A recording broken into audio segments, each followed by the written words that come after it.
Rostov-on-Don, Russia, October 1982. A special task force is desperately searching for a serial killer.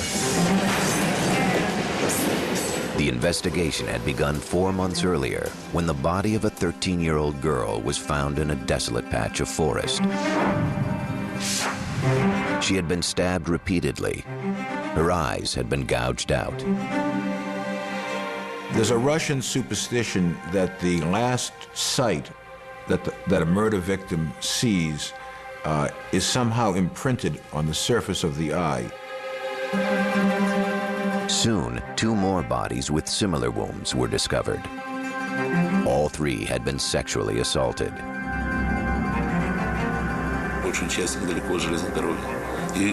All the bodies were found in the woods near the railway tracks in the Oktябрьsky and Shakhty districts.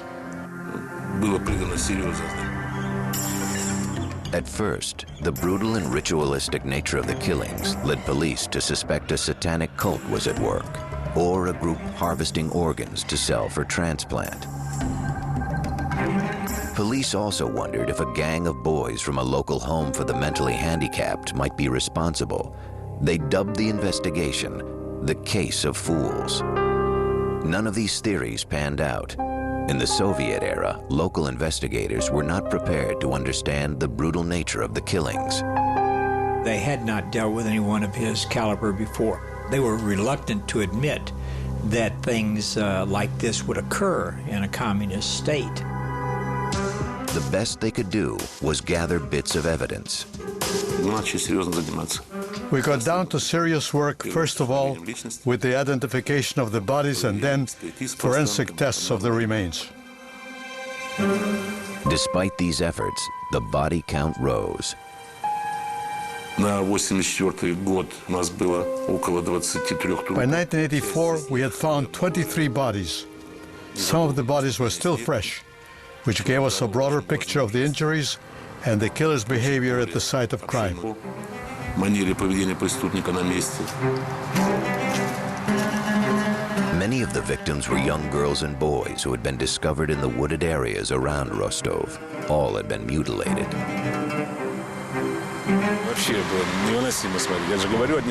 When they found some of the victims, you could still see the reflection of horror in their eyes. It was very hard to look at because many were just children.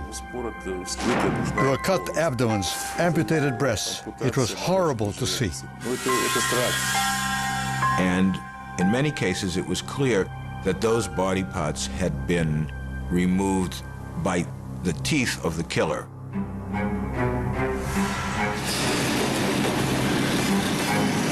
A lot of the bodies were found near transportation points, bus stations, train stations in particular, which indicated that the killer, whoever he was somebody who used the Soviet transportation system extensively. Despite clear evidence that a serial killer was on the loose, Soviet police and the Communist Party-controlled media refused to release any information. In the absence of real facts, rumors spread throughout the region. There were rumors of people with state black limousines, scarfing up children in the countryside. But in the absence of any real media, these children disappeared and nobody knew that they had gone. With no solid suspects, Rostov police began a wide-ranging manhunt, arresting nearly anyone who looked even vaguely suspicious. They had a lot of manpower, and they deployed dozens and dozens of detectives trying to come up with suspects. But for 8 years, the killer remained at large. Initially, his victims tended to come more from the ranks of what they called women with disorderly sex lives. As time went on, he started to take more and more boys, innocent children, whoever he could lure and kill. He chose children whose physical stature made it easy for them to be manipulated. He chose prostitutes who were willing to go with a stranger. Police focused their efforts on transportation hubs.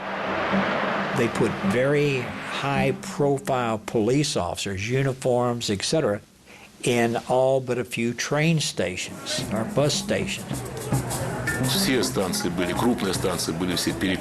All the large stations were patrolled by policemen in uniform. We were trying to play on the criminal's emotions and drive him into an isolated location. Undercover officers were used to keep these remote locations under surveillance. In early November, the strategy paid off. A plainclothes detective at an isolated train station spotted a man emerging from the woods. The officer noticed a smear of blood on his cheek and what appeared to be a severe cut on his finger. According to the policeman who was watching him, the suspect washed his shoes and cleaned his coat. The policeman in civilian clothes asked him to show his papers. He identified himself as Andrei Chikatilo, a 54-year-old grandfather and loyal Communist Party member. The detective did not have enough reason to hold Chikatilo. He did, however, file a report on the incident. 24 hours later, a passerby discovered a girl's body in the same woods. It happened the next day after Chikatilo had been stopped on the platform. The body had all the typical injuries on it. The chief of police immediately demanded the files of any suspicious individuals who were registered in the last 24 hours.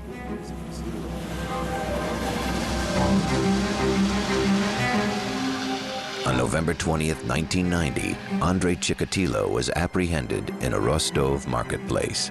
Investigators captured the arrest on video. He had come out of the pub with a bottle of beer and tried to make contact with a young boy. We suspected that he might try to lure the boy away. And at that point, Chikatilo was arrested. By now, Chikatilo was suspected of committing more than 30 murders, but the police had no eyewitness and few real clues. Detectives desperately needed proof of his guilt. They needed a confession. They wanted to get the confession. If you read Crime and Punishment by Dostoevsky, I think that you'll see that the confession is a very powerful symbol and a very powerful element in Russian culture. Soon, Andrei Chikatilo would reveal the gruesome details of his 12-year run as a sexual predator. It was a tale that would shock a nation. In the annals of crime, Andrei Chikatilo is undoubtedly one of the most sadistic killers ever to live. And he got away with murder for more than 12 years.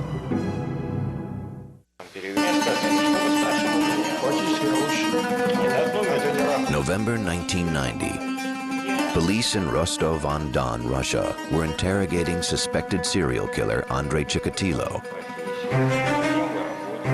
For 12 years, a sadistic killer had raped and murdered dozens of women and children.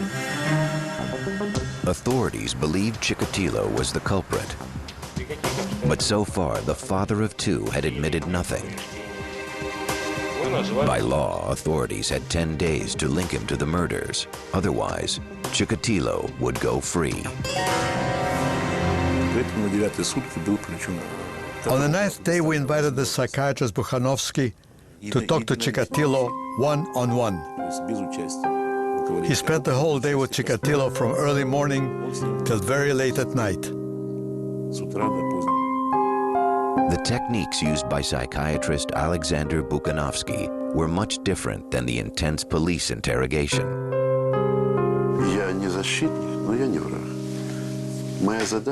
I explained I wasn't his enemy, although not a defender either. In the medical language, there are no words like guilty and wrong. I wasn't his judge, but just a doctor. Chikatilo opened up to Bukhanovsky. After several hours of conversation, he began to confess his crimes. He probably, in some respects, wanted to be caught. I can't imagine somebody doing that for all those many years and not realizing that he was living in a hell of his own creation and wanting to be out of it. He took even a kind of smarmy, perverse pride in demonstrating his various techniques, which he did in the KGB gymnasium, where little dummies were used to represent the victims. Not only did Chikatilo admit to the 36 murders of which police were aware, he also described 17 more that they hadn't tied to him. From then we began to collect evidence to prove his connection to the other murders. Или брюки только спущены? Нет, как, ага, я вот не понял это. Он в это время одежда у него... Chikatilo was more than willing to show how he disarmed people, how he tricked them, how he tied up the boys, how he inflicted the knife wounds, and how he even had sexual relations with his victims, either in the stage of near death or after death. What we do know about the serial killer is when you start to talk with them, they hold everything together. Then they begin to disintegrate, and they begin to be able to share bits, pieces, odds and ends of murders. On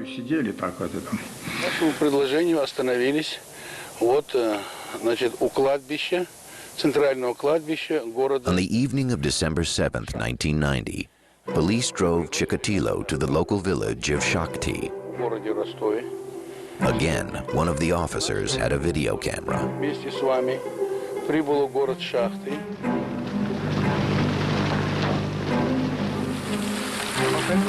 Walking between the gravestones of a small public cemetery, Chikatilo brought them to the site of a shallow, unmarked grave. Police dug until finally a child's sneaker emerged through the earth. Chikatilo watched casually, detached from the proceedings. But these horrors would shock the Soviet nation. What could have created this brutal killer? How could he have killed so many for so long? What would cause a person to slip over that line and become a serial offender of any kind?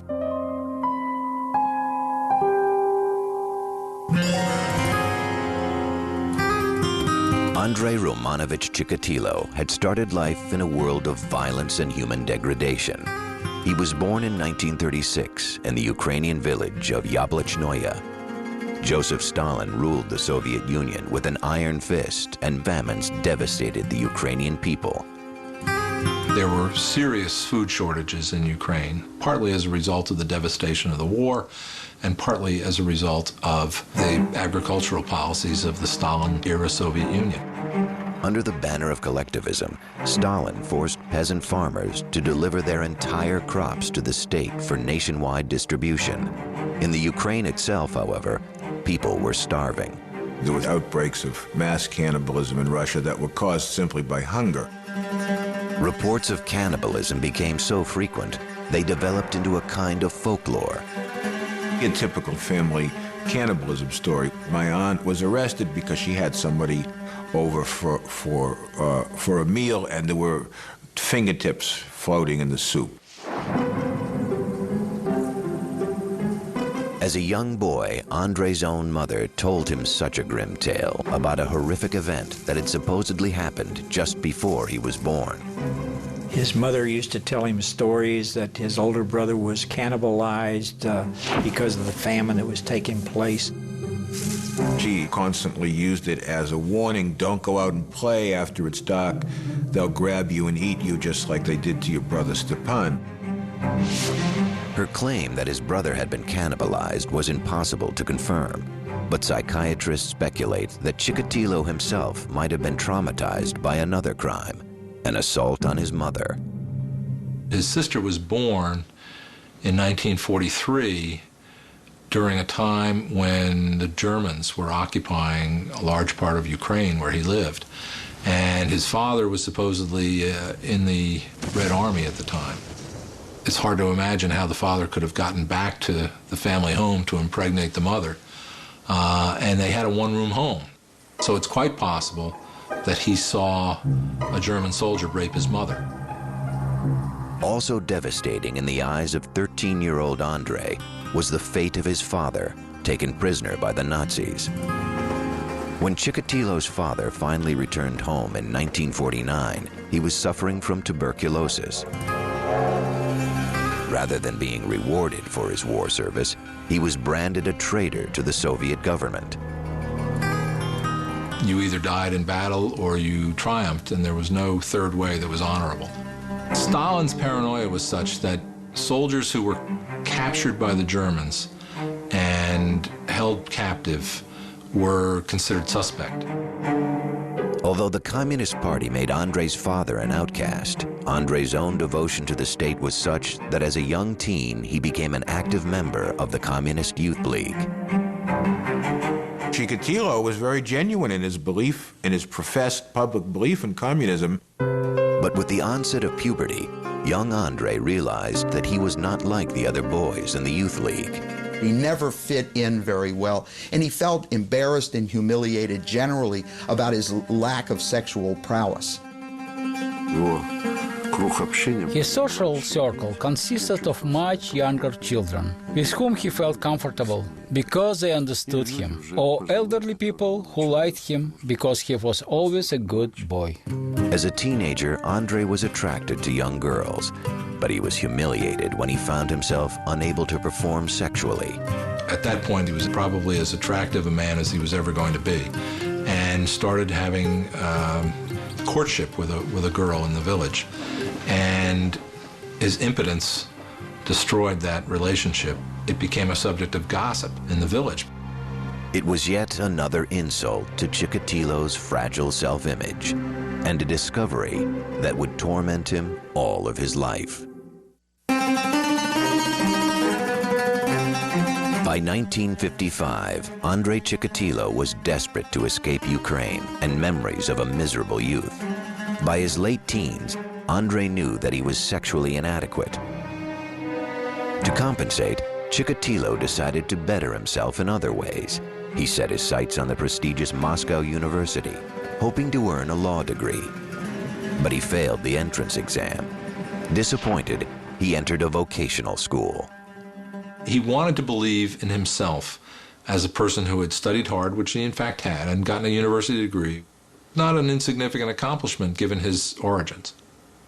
That was another layer of acceptability, if you will, another layer to cover up what really existed with Chikatilo. In 1963, at the urging of his younger sister, the 28-year-old Chikatilo married. He was living with his sister, and she had a spinster friend, and the two of them were put together, and having no better prospects, they married. His new wife, Feodosia, was a 24-year-old daughter of a coal miner. At last he had found a person in life with whom he could communicate and relate and have something approaching normal emotional closeness. He never was capable of normal sexual relations with her, but there was, through a kind of masturbation and insemination process, an effort made to conceive children. In 1965, they were successful. The birth of their daughter, Luda, was followed by a son, Yura, 4 years later. Chikatilo found work as a communications technician. Throughout this time, he continued his studies, working towards degrees in Marxist-Leninism, engineering, and Russian literature. The family had a balconied second-floor flat in a nondescript block. By Russian standards, it was a pleasant life. Outwardly, Andrei was a good husband and father. Feodosia had little reason to complain. She might have felt, well, he's a party member, he brings home a salary, he's not drunk, and he doesn't beat me. Those last two things would set him apart in a favorable way from a lot of men in the Soviet Union. His marriage, his children, his membership in the Communist Party, that's what everyone saw. But that wasn't his true personality. Chikatilo had erected a modest and respectable facade for the world to see. Inside, however, he was desperately frustrated.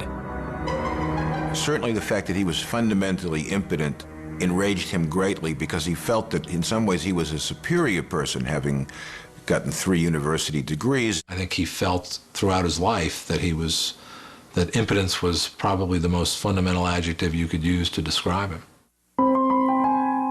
In 1970, Chikatilo accepted a job in a secondary school. As a teacher, the 34-year-old hoped to find acceptance and respect, and yet instead he found constant humiliation. His students didn't take him seriously.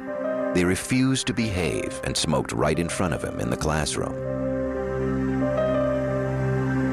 He was altogether not the kind of person that would hold the attention of a class of children, and they mocked him. He was nicknamed the Goose by his students, and goose in Russian is kind of like jerk in English. It's someone who inspires zero respect. Worse, Chikatilo found himself enraged by the sight of young people around him falling in love and, in his mind, engaging in sexual activity. One thing that he wanted to change about himself and couldn't change was his sexual impotence. He felt the world had somehow inflicted a tremendous injustice on him. Any lowlife could enjoy the pleasures of sexuality, the joys of love, but he, Chikatilo, the educated, the brilliant, the special, the genius, could not, and that was a source of his fundamental rage. In the early 1970s, Chikatilo responded to his anger and frustration by secretly molesting students, both male and female. He felt so profoundly rejected by adults, he was unable to have sexual relationships with consenting adults, so he instead went to vulnerable children. In 1974, he was fired when allegations of his sexual misconduct with students became known. Rather than take the responsibility for exposing him, the director of the school simply got rid of him. And it was typical of what might happen in a Soviet society and probably would happen in any society. Because the incidents were kept quiet, Chikatilo could simply relocate. He moved his family to the nearby town of Shakhty. There he found a new position, teaching at vocational school number 33. Chikatilo's wife knew that he had little problems. He was involved with bothering the children at school, but they had put that behind them, and she had forgiven her husband. But unknown to his wife and family, Andrei Chikatilo was constructing another life. He bought a second secret house for himself. It was a dilapidated 3-room shack on a quiet back street called Mezhevoy Lane. And it was the perfect setting for murder.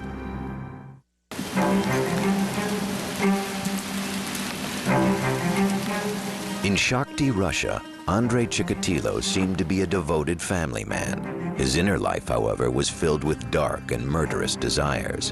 In 1978, he began to turn these feelings into action. First, he acquired a small shack in a rundown neighborhood. In December, he took a 9-year-old girl there. Her name was Yelena Zakatnova. Her friends called her Lena. He'd met her at a bus stop and offered her something Soviet children rarely enjoyed, bubblegum.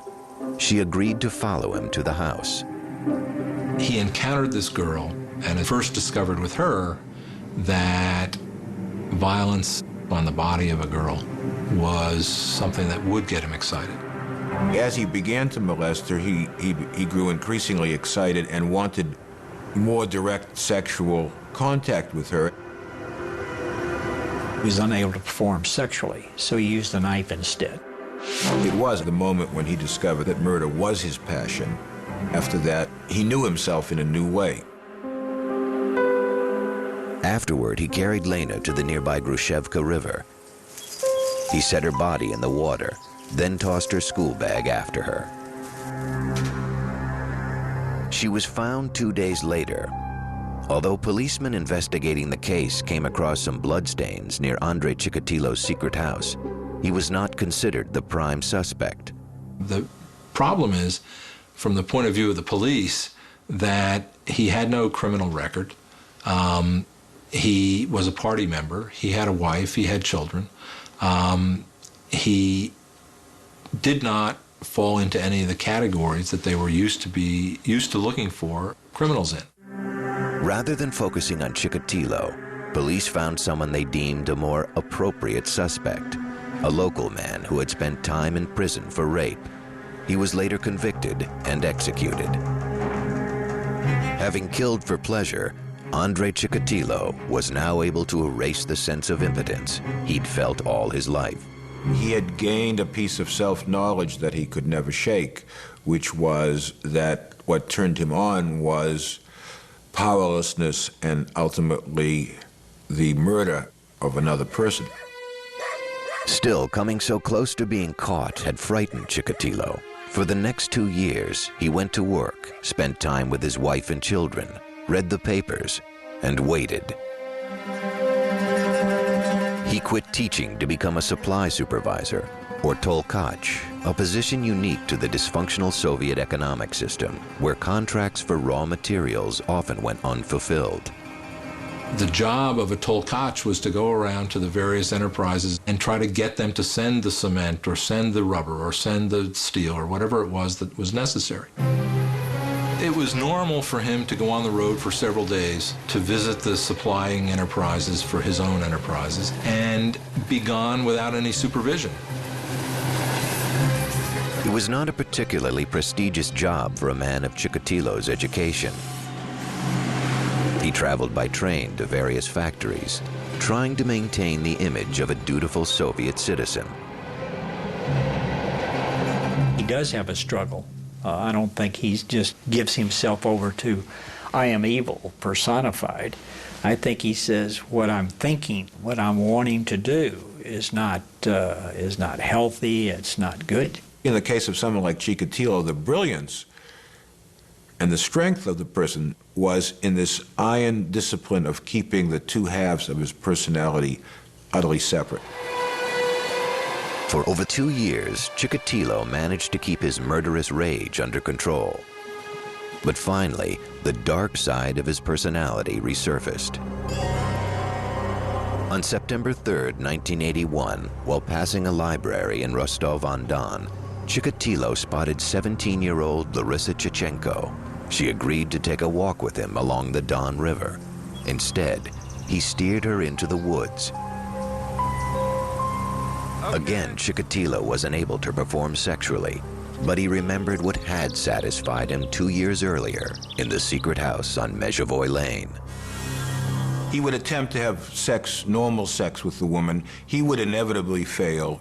That would release the great rage that lived and lurked inside of Chikatilo. Sex was the vehicle, but the basic need was to feel a sense of power over his victims. Chikatilo killed with even more brutality than before. He stabbed his victim repeatedly, then savagely bit her. He was really getting even. He was angry with humanity, but especially with women. He was seeking revenge, and he was getting revenge against the people who rejected him the most. With this second murder, the veneer of Chikatilo's normal life shattered. A pathology spawned by years of frustration took over. Chikatilo became a serial killer. He was a man who was impotent. What does the word impotent mean? It means literally without power. So in every case, whether he was dealing with the young boys, the young girls, or the young women, it was essential for Chikatilo to establish physical dominance and control over the victim. Gratification has been mixed up with anger and hostility, and one complements the other to the degree that you can't even separate them. He became intensely excited and even would spontaneously ejaculate during that mutilation that had taken place. Then he cut off pieces of his victims' bodies.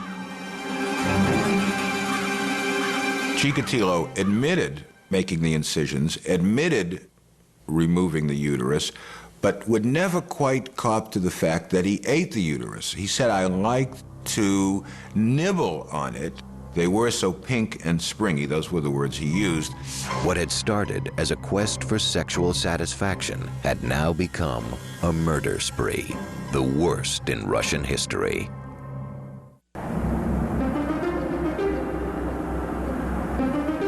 (1984), Rostov-on-Don, Russia. Andrei Chikatilo had now murdered 23 people. Faced with these brutal killings, police began to question anyone who looked suspicious.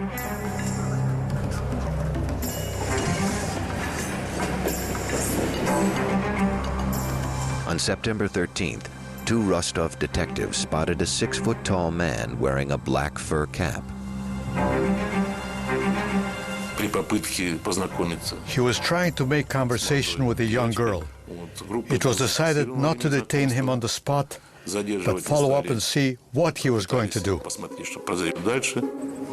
The officers tailed the suspect as he approached one young woman after another. Eventually, they observed him fondling a prostitute in a deserted station. This act of public lewdness was enough for detectives to arrest the man. He identified himself as Andrei Chikatilo. He was carrying a small leather case. He had a briefcase, and in the briefcase was Vaseline, ropes, and knives. Well, that sounds to me like what we refer to as a kill kit. But after questioning Chikatilo, investigators discovered that he was a devoted family man and a loyal Communist Party member. He was eventually released. They were looking for a young killer who had a criminal record, who might have been known as a sexual pervert in his community. He had gray hair, thick glasses. He was tall and skinny with a little pouch of a belly. He seemed to be just another face in the crowd of people that you would see in a provincial Soviet city.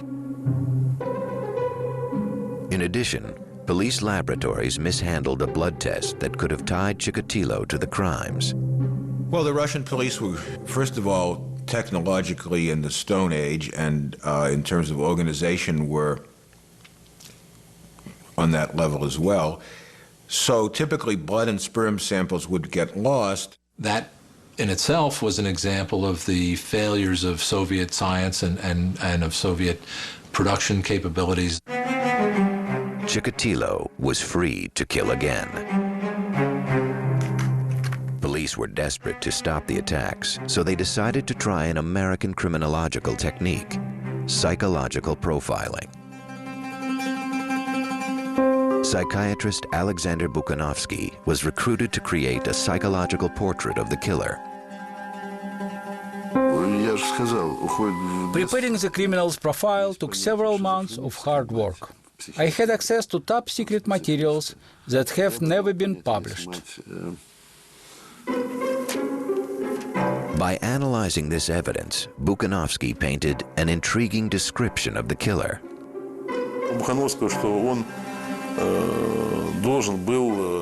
Bukhanovsky said that the criminal was unsociable, that he was very ill. He stressed sexual perversions. He said the criminal could either be living on his own or with a wife, but he didn't have a sexual relationship with her. Yet it would take police another 6 years to capture Chikatilo.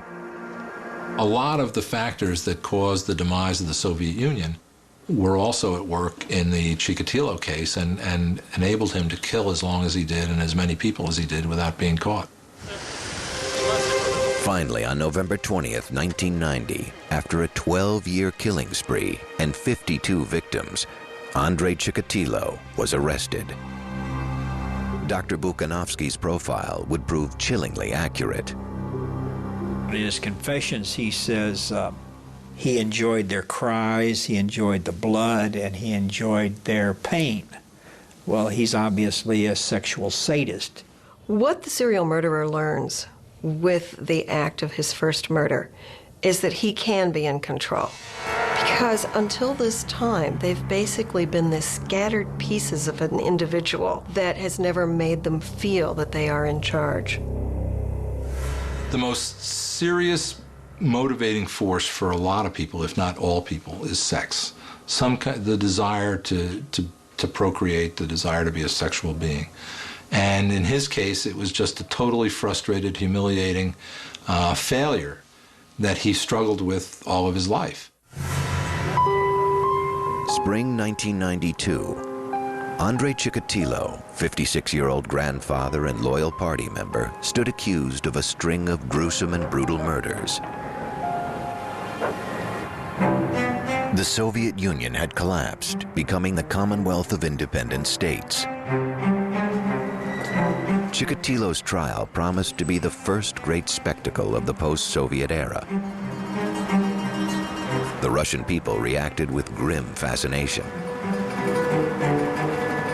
Once Chikatilo's case became more or less public knowledge, the local people were hideously aware that a serial killer was in their midst, and nothing spreads faster in Russia than rumor.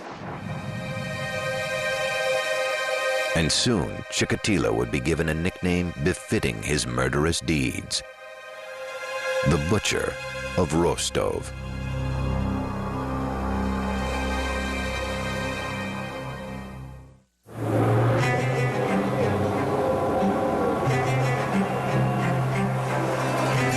On the morning of April 14th, 1992, in the Russian city of Rostov-on-Don, citizens flooded the steps of the House of Justice, anxious for a glimpse of the accused killer, Andrei Chikatilo. For months, newspaper headlines had branded him the Red Ripper, or the Butcher of Rostov. Chikatilo was dressed in a souvenir Olympic sports shirt provided by the court. His head had been shaved, a standard procedure to guard against lice. As proceedings began, the setting resembled a circus more than a murder trial. He was in a large iron cage in the courtroom. The cage was to protect him from the rage of the parents of the victims. He was never able to sit at a table and converse with his lawyer the way a Western defendant would have been. It was a bizarre scene. In the public seating, you had a number of family members of victims who were quite vehement in their desire to see him executed. And if they had had the option of seeing him executed by having wolves tear him apart, they would have voted for that. The victim's parents' reaction was understandably strong. When he was put in his cage, people rushed towards it and shouted, "Give him to us." But how else would you expect the parents who lost their children to behave? On the opposite end of the courtroom, Justice Leonid Akopyanov presided, flanked by ordinary citizens, the Russian equivalent of the Western jury. The judge read the list of charges. The volume of evidence filled 222 casebooks. The story they told was grim and horrifying in its details. The victims' ages varied from 9 years old to 45. They were both male and female. If the ultimate point of the sexual act is to create life, Chikatilo's idea of it was that it should climax in death. So he was Mr. Anti-Sex, Mr. Anti-Life. It took 2 days for the judge to read through his list of indictments. On April 16th, the defendant was allowed an opportunity to address the court. Families of Chikatilo's victims screamed insults. Some fainted. In a rambling 2-hour statement, Chikatilo described himself as a man robbed of his genitals. Born impotent, Chikatilo claimed to be cursed by a lifetime of sexual frustration that had eventually driven him to murder. He asserted that he had never planned to kill, but that he had been seized with shaking and shivering and had lost control. He seemed at various times intent on proving that he was crazy. At some points that I witnessed, he jumped up and started shouting at the judge and then dropped his pants and exposed himself. At other times, he started cursing and screaming and so forth. Most observers believed Chikatilo's behavior in the courtroom was an act, an effort to gain sympathy. If found criminally insane, Chikatilo could be placed in a psychiatric hospital. If judged sane, however, he faced execution. In Russia, that meant a single bullet to the back of the head. the definition of sanity and insanity from the legal point of view, which is an international definition and was used in the Soviet Union, was can the person in question tell the difference between right and wrong? The trial would continue for 6 months. Throughout, Chikatilo presented himself as a wretched victim of nature's indifference and a gruesome metaphor for Russia's 70-year failed social experiment. When he was defending himself, he blamed Stalin, he blamed his parents, he blamed the cannibalism of the famine, he blamed the Communist Party, and he even blamed his own blood type. Prosecutors would argue that Andrei Chikatilo was in fact the most calculating, diabolical killer of all time. His crimes were sickening, but I don't think he was sick in the psychiatric or legal sense. Certainly not insane. He was more bad than he was mad, and he was certainly very crafty, but he wasn't crazy. October 14th, 1992 would signify the day of reckoning for serial murderer Andrei Chikatilo. It had taken nearly 2 months for Judge Leonid Akobzhanov to write his final verdict. Everybody knew he was going to be convicted. Everybody knew what the sentence was going to be. But there was, I guess, some value in going through the ritual. Учитывая чудовищные злодеяния, что он творил, судебная коллегия не может не назначить ему единственное наказание, которое он заслуживает, исключительную меру наказания, и приговаривает его к смертной казни. After a 12-year murder spree, final justice came swiftly. On February 15th, 1994, Andrei Chikatilo was escorted through the halls of Rostov prison and led to a private cell. There he was executed by a single shot behind the right ear.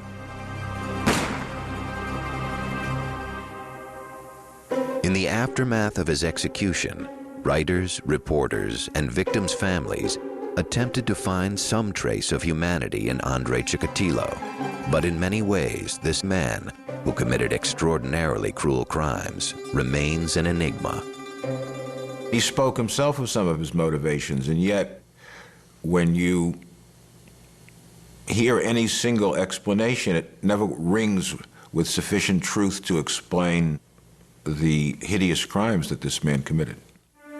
Having seen the dead bodies of so many victims, it may have seemed natural for me to hate him. And that is what I felt until Chikatilo was finally captured. At that point, I realized that Chikatilo wasn't in control of what he was doing. He was a very sick person, acting against his will.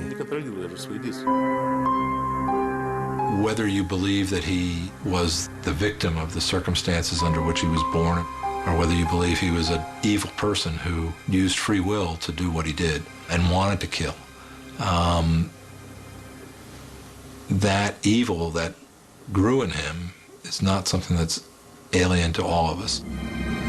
Perhaps the final judgment on the life of Andrei Chikatilo was written by the killer himself, an expression of guilt and self-loathing that at the same time hints at his gruesome, violent nature. And now my brain should be taken apart, piece by piece, and examined, so there wouldn't be any others like me.